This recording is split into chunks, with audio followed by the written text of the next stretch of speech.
On voit toutes les photos regroupées, on réalise vraiment l'ampleur de la situation, puis on voit tout ça comme juste des simples faits divers, mais comme un phénomène. Elles sont devenues de tristes symboles, l'emblème d'une cruelle indifférence. Qui sont-elles? Qu'est-ce qui leur est arrivé exactement? Et pourquoi un tel destin? Ce sont des questions qui hantent toute une génération d'Autochtones. C'est comme important de parler de tout ça, puis souvent ce que j'entendais, c'est du victim blaming envers les femmes autochtones, puis des préjugés qui ressortaient, elles sont disparues parce qu'ils faisaient une fugue, ou parce qu'il était alcoolique, il y a des problèmes de consommation. Ouidia Larivière n'en peut plus des stéréotypes. Elle connaît les faits. Elle organise des conférences, se bat depuis des années au nom de celles qui sont disparues. Pour elle, une enquête publique, c'est avant tout un devoir collectif. De démontrer la responsabilité de tout le monde derrière ça, le grand public, le gouvernement, les autorités policières, les services sociaux et de santé. D'exposer et d'entendre une fois pour toutes le calvaire de milliers de femmes qui vivent au Canada dans l'insécurité, la violence et la pauvreté. Une enquête publique pour sa génération, c'est le droit d'espérer mieux pour la prochaine.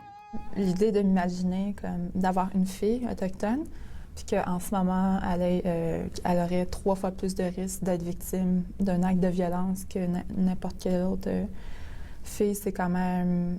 ça fait peur. Mélissa Molène-Dupuis, elle aussi une militante, a donné naissance à sa fille il y a 3 mois. Moi, je suis dans une urgence présentement. M'assurer que ma fille, quand elle va pouvoir bouger, marcher sans moi, aller à l'école, aller dans la ville, vivre dans les communautés, elle n'aura pas cette épée de Damoclès-là au-dessus de sa tête. C'est personnel. Elle, qui a été de toutes les manifestations pour exiger des réponses, se prépare à de dures révélations. Ça reste que ça va être... on n'annonce pas une fête, on annonce le dévoilement peut-être d'une situation qui va être plus horrible que beaucoup des Canadiens s'attendent à voir ou à entendre. Il faudra du temps, beaucoup de temps pour tout comprendre avant même de voir une seule recommandation.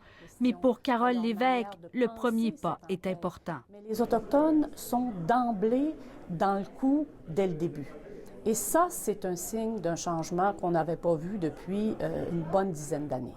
Et pour ces femmes comme Mélissa et Ouidia qui revendiquent une justice depuis 10 ans dans la rue, jour et nuit, le message est clair. Le rôle du politique, c'est de nous enlever ce fardeau-là. De prouver que la vie d'une femme autochtone est aussi importante que celle des autres. Ici Tamara Alteresco, Radio-Canada, Montréal.